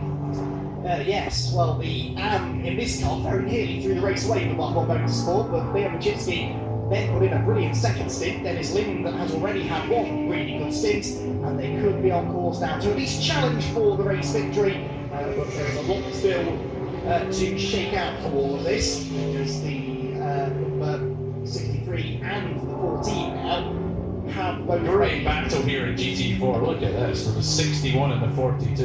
And wheel to wheel. It's not even for a position. They're like a lap apart and they're fighting like it's the last lap. It's wonderful to see. Fantastic. That 10-second penalty, by the way, for 63, the success penalty, really has hurt them because Lind is nearly 18 seconds behind Martin Cockridge. And remember, neither of those cars have to pit again. So that's the challenge now for Lind. 18 seconds he's got to find, and he's got 51 minutes to do it. That's a big ask, but the pace we saw from him earlier, if there's anyone capable of doing it out there today, it's him. So, Cockridge to Lind then is 18 seconds. We are on the 63rd lap of the race. 500 kilometres, by the way, which is what the Silverstone 500 is named for, would be 85 laps. And if we make it beyond that, it would actually be a race distance record. So, with no safety cars so far, touch wood, we could be on not only to hit 500 kilometres. No, you've done it. I knew as I started saying that, I shouldn't have said it. It would be quite cool, wouldn't it, if the Silverstone 500 actually made it to 500 kilometres this time. It's very good. Now, the thing is, I think it takes a lot for the different levels of driver, the different classes to coexist on track and to not get into race-ending contact. And of course, we've seen some contact that has put cars into the garage, but everyone's been doing a really good job of managing traffic and not getting in each other's way or annoying each other too much. And the good thing about Silverstone, it is a nice wide circuit. There are lots of places where you can, if you're in a GT3 car, simply drive past the GT4s. If we were at Brands Hatch, well, we were a few weeks ago, it was a lot harder there actually to get past those GT4s, and so as a result, the temptation is there to actually make a bit of a dive on the GT4, go for a bit of a lunge, whereas here, longer race as well, they can be a little bit more patient, I guess. You can be a bit more patient. You don't have to worry. At Brands, you're worried about offense and defense. You're worried that if I don't pass this guy, is someone else going to get an advantage over me and a run on me? It's not such a big problem here. Just while we were chatting there, I could see that Jan Berman was trying to put the Ballon Lamborghini lap down. Obviously on different strategies right now and different stages of their stints. Yeah, still these top 4, actually top 3 now, let's make it, because, no, still not. This is a third pit stop for TF Sports 38 car. Top 4 cars have still only made 1 stop, but they're showing no signs of pitting yet either, so they're going to have to make another 2 pit stops now inside the last 3/4 of an hour or so. That's number 60 on the Burnham, 7 Johnny Adam, 69 Sander Hahn, and 95 Marco Sorensen's teammate or sister car here, 38 is in, so Giacomo Petrovelli getting out, and it will be into the 38 car now. Charlie East will be up for his second stint. They didn't cut that second stint quite short for Charlie, so he's going to get just over 45 minutes in the car. And this was the car that was a bit of a dark horse maybe for the GT3 honours, because obviously they have no success penalties to serve, this being their first appearance of the year. And they were there or thereabouts, weren't they? They were a little way behind the top 3 in the last stint, but once it all shakes out, they could still be contenders. I have a question for you. If you have a success, the success time to serve in a pit stop, can you come in and serve only that? No, it has to be served at the final driver change. Okay. So yeah, you can't just come and, because that's why they say 3 driver changes rather than 3 pit stops, because you could technically come in and yeah, just serve the penalty, so it has to be added on to the final driver change. Berman on that lap managed to put Ballon a lap down at the moment. Obviously, again, different strategies, but he's got the track position and a whole lap behind at the moment. The Lamborghini number 1 is a whole lap behind right now. Haven't touched on GT4 for a while, but we do have a Century Motorsport 1-2 again now. Again, neither of both of the Century BMWs have only made 1 stop, and they are the only 2 GT4 cars to have only made 1 stop, so that's significant in that they still owe us those 2 pit stops, but it is, there is the number 9 car with a very close moment actually, with the car that could come out as the race leader, and arguably should come out as the race leader once all of this is said and done. Number 14, 2C Motorsport Sabres, Martin Coverage. And that gap's down to 10 seconds between Linden and Coverage. Yes. Is that right? No, that's a gap. No, it's still about the same, sorry. There's a car in between them at the moment. Yeah. Which threw me off. It's 15 seconds at the moment between those 2 cars. Yeah, so it has come down a bit. Johnny Adams in and Sander Hunt. This is the second pit stop for Beach Dean and for Ram Racing. Johnny Adams hands back over to Andrew Howard. Sander Hunt hands over to James Cottingham. Now, they're going to possibly only be in the car for 15 or 20 minutes, these 2, because they're going for the 2 pit stops in the final hour, whereas a lot of the teams went for 2 pit stops in the first hour and then longer stints after that. So Adam will get out, and Sam Mahan likewise. You can see much of Sam in this race, but he's having a pretty decent time. You can see it now as he helps James Cottingham in. What job does the driver have to do here that's just got out of the car? Because you can see Sam there, he's helping out the pit stop, isn't he? Yes, he's just bolting him in. Basically, the driver helps. He's a driver assistant, so he's doing the seat belts, making sure the radio's plugged in, making sure the seat's in the right position, or the pedal box and steering if that's what moves in the car, and just and then putting up the window net is the last thing, making sure your teammate's okay. It's so easy to get something wrong, to twist the belt, to not get the drinks bottle and something like that, and that really can cost you over a stint if you're not comfortable, if you're thirsty. There's a lot to get right, and that, I think actually when drivers help drivers, they know the things that have to be right, and they don't kind of let each other get in trouble like that. Something we don't really talk about a lot, but driver comfort, how important is that? Because we kind of think of these guys, especially the pros, they can just get on with the job, it doesn't really matter, but if there is something like, your drink bottle is connected or something, how much of an effect can that have? It's not so bad on a day like this when it's not too warm. I mean, I had once where a pad went in slightly wrong, and basically it created a tennis ball sized lump on my spine, and I lost feeling in my legs. So it's very difficult to accelerate and brake when you can't feel what's going on below your waist. And that was a 24-hour race, and I had to keep driving, but I was not in good shape. So it's very important that everything is spot on. And these cars now, they have air conditioning, they're very comfortable, but they're also very physical to drive with the downforce and the speeds that they're capable of. So everything just has to be right. Yes, let's hope everything's right for Century Motorsport. The 9 car is in. Now that is their second pit stop. 27 of Matt Topham has also made 2 pit stops, so this car should now go back ahead of number 9 once the 9 is back out on track. 57 is about to come through a complete another lap still as the race leader in GT4 again, owing us 2 more pit stops. you can see how also in is Calvin Fletcher. So this is the final pit stop now for the Bentley, and Calvin will stick Martin Plowman back in, so a relatively short stint now for Calvin Fletcher. And where will they come out? Because they are 100% a factor for the race win, aren't they? Yes, so the 11 car then is going to get back out on circuit very shortly, and we'll see where they come out in relation to the well, to this car is one of them, to the 14 car as well. 14 to 63. Well, let's see there. Martin Cochran just went through and did a 2 minutes 0.0. That's helpful. The car was confusing us because it was in between Cochran and Lee, was just pitted. That's Nick Jones in the Porsche, so they are now next to each other on track, sort of, and they are 14.5 adrift. So Lind hasn't been chomping into that gap, has he really? It's coming down, but only by, a few tenths a lap. It's coming down, but is it going to be enough? With 43 minutes to go, he's possibly going to have to find a bit more than that. And I think what we've seen from the Mercedes is very consistent. So if he's going to start catching that car up, he's going to start doing it soon. I wonder if he's pacing himself, we shall see.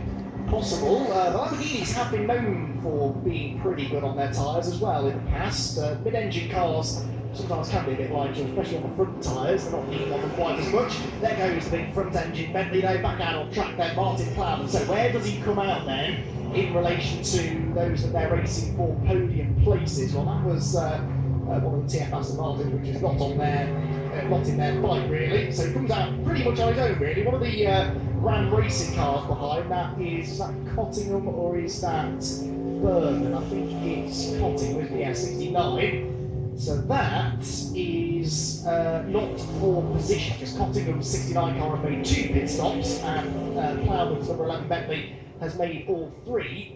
So he's come out pretty isolated there, hasn't he? We'll see at the end of the lap when the timing screen updates exactly where he is in relation to 14 and 63. But that means that now 3 of our heavy hitters in GT3 have made their final stops of the race.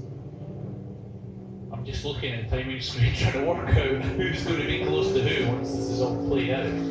Berman is in, by the way. Yellow Berman just coming in from the race lead. So Yellow Berman, he was about a minute ahead of Marco Sorensen, but that's not a genuine fight. Really. That's the second stop of the race for the 6 Mercedes. There it is. Yellow Berman is in and will hand over again to Ian Loggy, who himself had a decent stint early on. Ian's a pretty experienced driver these days, isn't he, really? He's been racing in British GT for a number of years. He's been racing in general, though, for a long time. And experience in an AM driver is really useful. Even if they're still not as quick as the pros, they've experienced a lot of racing situations through the years that they can then apply to this. You can see that in the first stint. He didn't get flustered, he didn't get in trouble, he didn't make any mistakes. And actually, over the whole stint, because of that consistency and how careful he was, they were in a really good position when he handed the car over. And as I said earlier, it's the AM that will make the difference right at the end. Unless there's a yellow and then everyone's closed up together, the AM's speed will make the difference over the race.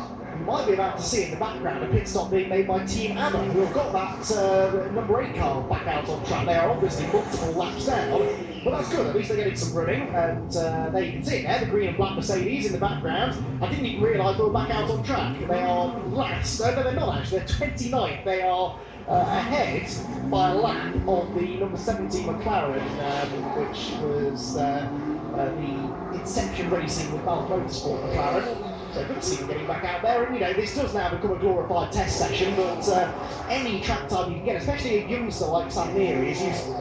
It's all good mileage for him. I could hear on the ambient mics there somebody stalling, pulling away from their pit there and getting it refired. Not sure who that was. I don't think it was any of our leaders, but I'd be interested to know who that was. Is that easy to do? Stall to pull out? Yeah, I mean, especially when you have warm tyres. When the tyre's really cold, it's very easy just to spin it and to pull away. When the tyre's got some heat in it, it's very easy to bog the car down. Which thankfully does not happen for Ian Loggy. Michael Igo is in. Final pit stop then being served for WPI Motorsport, the race winners at Brands Hatch. They will have 20 extra seconds to spend in the pit lane then as a result of that. Right, there is the number 1 car, which owes us one more pit stop of Adam Fallon. Behind him is Martin Coverich, number 14, 2C's Racing Mercedes, who is now 13.3 seconds ahead of Dennis Lind. Then you've got Charlie Eastwood, who... so 38 is ahead of 11 then, by the looks of it. That is interesting. So Charlie Eastwood, having served the final pit stop now for the 38 Aston Martin, is ahead of Martin Plowman in the Bentley by quite some way, by the looks of it. The Ballon here doesn't have to get out of the way of Martin Coverich, does he? No, I mean, Coverich is just trying to unlap himself at the moment. And struggling to do so, and it's obviously... yes, so the car that 14 are racing with is 63, which is the other Barlow Motorsport Lamborghini. I may be being cynical here, Marino, but I wonder if maybe Adam Fallon could make life easier for Coverich if he really wanted to. Possibly could, but I think whatever was happening, he does not, the way that this is going to work out, he does not want to give any advantage to the cars that have already completed all their stops. He's using all the track and more there. Martin Plowman, I said it, oh, this is getting tight, isn't it? That's the GT4 leader, number 57, Gus Burton, and also the number 5 McLaren, which I think is now being driven by Stuart Proctor. All of these cars on different laps, all 4 of them, but all driving just fine. Their own bit of real estate, and now Coverich tries to get on the inside. Didn't quite work. The gap between Coverich and Lind at the start of the lap then was 13.3 seconds. In the first sector, Lind was 4/10 quicker. In the second sector, he was another half a second quicker. So this really has been hurting Coverich, but he's finally got the move done. Got the move done on one car, but now he's got to try and get past the number 5 Proctor car as well. Yes. Oh, and he, as soon as Coverich got past him, Fallon has pitted. So. Yeah, the plot thickens maybe with that one. So Fallon is in for a third and final time. Marco Sorensen had taken the lead, but he is in now for a second pit stop. Out of the pit lane goes Phil Keane, so that's his final stint, and the final stint for that car beginning. We should now be starting to get really into these final few pit stops of the race. Fallon out, Sandy Mitchell back in, and yeah, Fallon did his job there for the team. But now, of course, they're trying to get themselves in contention as well, because this car is not out of it either. Oh, it's definitely not out of it. It did well in qualifying. It was the fastest Lamborghini in qualifying. In the race today, I think that the Lind car has an advantage over the full stint, but if they can be in the right place on the track for this last stint, they can certainly battle for the win. Here we have the moving pit stop, Barwell moving pit stop again, which is very confusing. So that must mean 63 are going to be in soon. Now the gap, we think that whole thing with Ballon cost Coverich about 5 seconds or so. He was about 14 seconds ahead. He's now 9.5 ahead of Dennis Lind. There is Lind, you can see. In a bit of traffic, he's got a Loggy ahead of him. And just behind him, the GT4 leader, which still... so 57.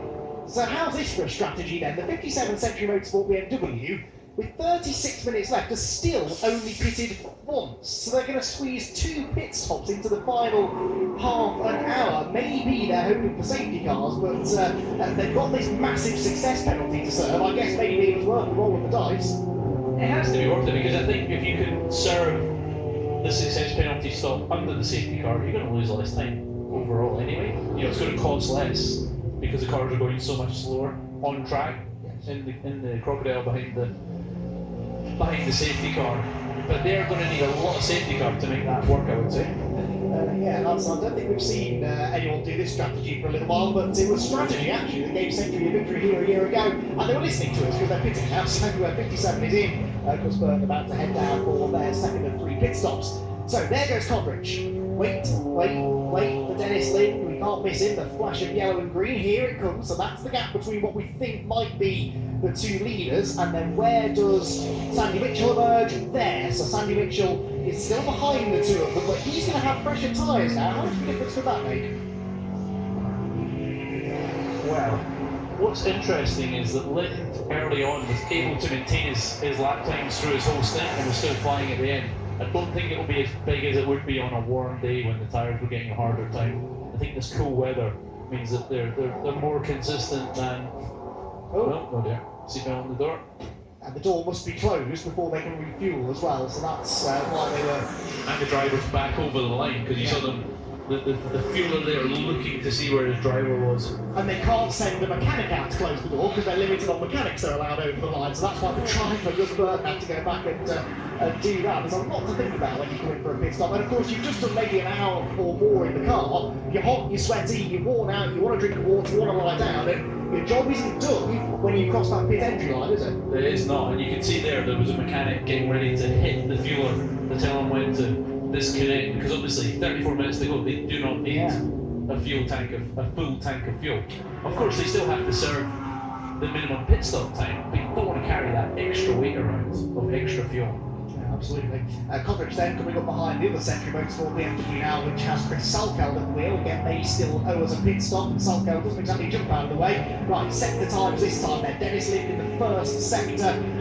Wow, Dennis Lind, the first sector, it was a tenth and a half quicker. Second sector, another half a tenth quicker. Third sector, a little bit slower than Coldridge. So the gap's creeping down again. What is the gap going to be? Coldridge goes through now in fourth place. It's 8.8 seconds, let's call that, between the two. And it was 2/10 quicker that time for Dennis Lind. 33 minutes to go, 2/10 of a second a lap, though, is not going to be enough. Meanwhile, incident between cars 18 and 5 to be investigated. Well, 18 is WPR Motorsport, and 5 is the Alfa Motorsport McLaren of the Proctors. I haven't seen that incident, but it's going to be investigated after the race. So there is the lead gap between what will become the lead gap between Martin Coldridge and Dennis Lind. Very quickly, he was coming in logging, so he did what? 3-4 laps in that stint. That was a very, very short stint for Ian Logie. You've just got to use up that driver time. They would have loved to have just left the Alba Berman in for the rest of the race, but they had to make that final pit stop. And so Ian Logie barely had time to break out in a sweat, and he's back in the pits. Yeah, he barely got a chance to get comfortable there, did he?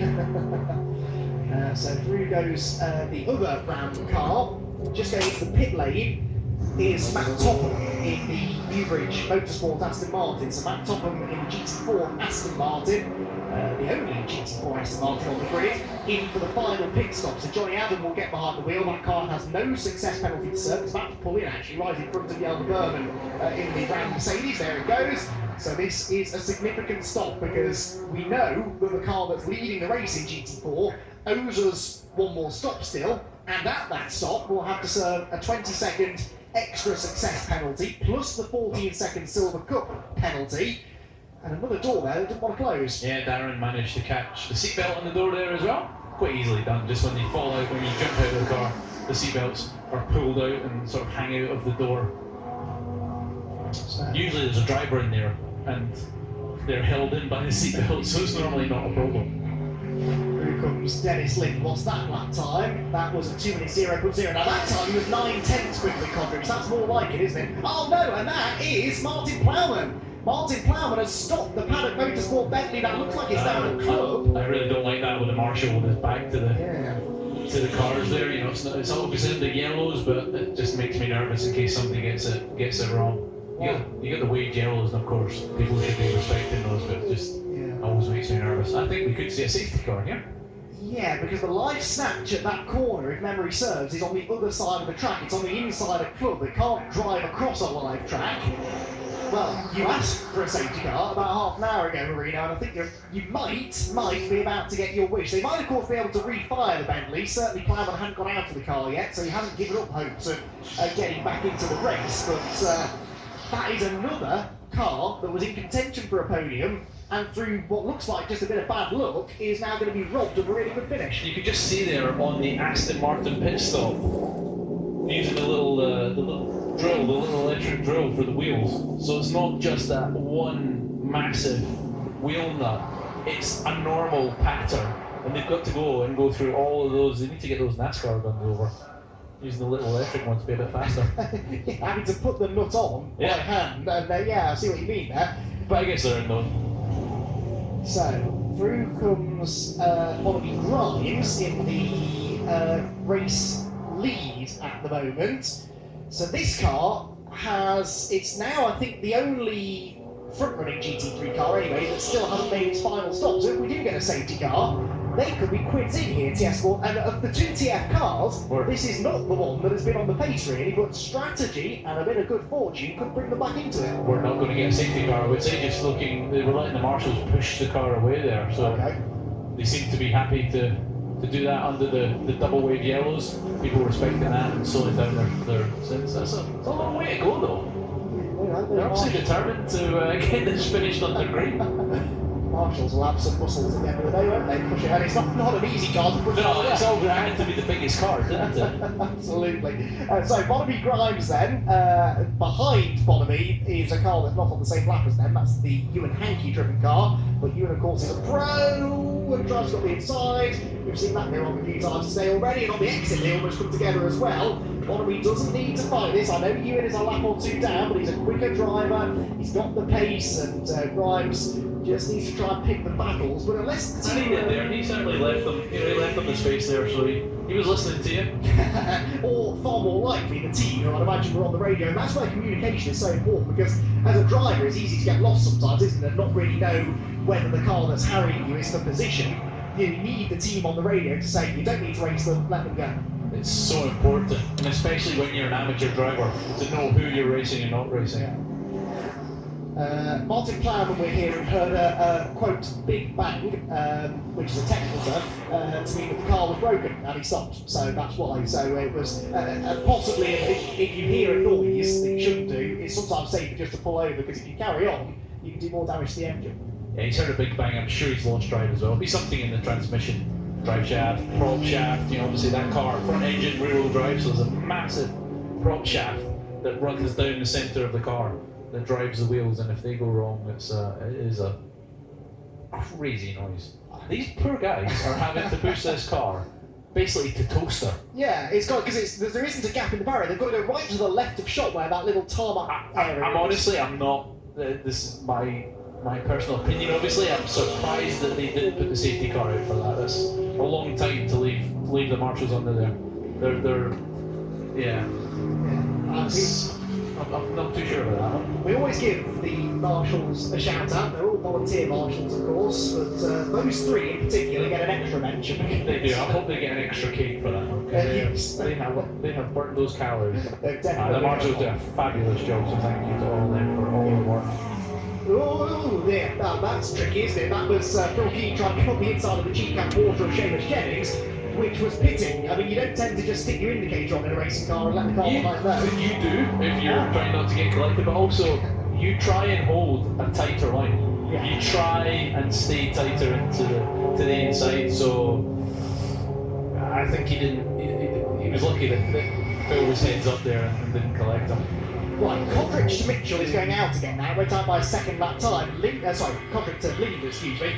Lind's problem is not so much fighting for the win anymore, it's fending off their teammate for second, because Sandy Mitchell on the previous lap was a full second quicker than Dennis Lind. So the two Barwell cars, who a couple of years ago, with different drivers at the wheel, admittedly, came to blows here at Silverstone, at the Silverstone 500, 2019 I think it was. Big moment there for Phil in the middle of Stowe. He is pushing hard. Yeah, Phil Keane was one of the drivers that lost out as a result of contact between Barwell cars in the past. Phil, of course, moved to WPI this year. I think we can see there, on board, that's what Phil's dealing with. A car that's just not giving him the balance that he wanted. You can see the snap that he had in the middle of Stowe. Just looking back to the GT4 battle, Turner and Fielding, 3 seconds between them, and that is, they've done their stops, that is for the win at the moment. Yes. How far behind Will Burns are they? That's the question, because Burns, Cowley and Salkeld, 57, 61 and 9, all owe us that final stop, don't they? So Turner and Fielding, the top two cars that have pitted, will get the gap for you if we can at the end of this lap, because that is going to be mighty, mighty tight. It's tight already between those two. And if we add a couple more cars into the mix, even tighter it will get. So there is Martin Coddridge then. He's 41 seconds behind Bonamy Grimes, who is yet to stop. So this will be for the race lead then. Coddridge will inherit the lead. There he is. Now in the background, look, you can see the Lamborghinis on their way. There is Lind, and wait for it, there is Sandy Mitchell. Mitchell on the previous lap was another Lynn did a 59.6, actually he was 2 tenths slower than Lynn on the previous lap, but this is a team manager's worst nightmare because we're in that final stint as well now, so no quarter's going to be given if these two cars get themselves together. Definitely not. It's every man for themselves at this point, but you do have to remember the first rule of teammates, which is don't hit each other. Yes, a rule that Barlow themselves have fallen foul of, as I said a couple of years ago in this very race. So Sandy Mitchell then, who last year wrapped the championship up with a race victory here at Silverstone when he was partnering with Rob Collard.